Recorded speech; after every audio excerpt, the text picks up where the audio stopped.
જય દ્વારકાધીશ આપણે ઉમિયાધામ આવી ગયા છીએ તો તમને ઉમિયાધામનો નજારો બતાવું હાલો હવે હમણાં આપણે મહાદેવને જો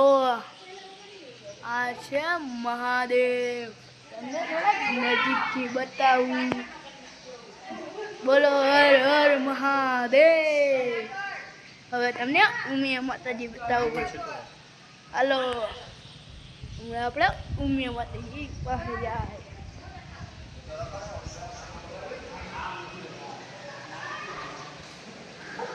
જો ગાઈસ આ ઉમિયા માતાજીનું મંદિર છે હવે તમને થોડોક ટૂર દઉં ને અહીંયા આપણી ફૂલ ફેમિલી છે તમારે જોવી છે તો બતાવું જો આપણી ફૂલ ફેમિલી કેમ છે બધાને મજા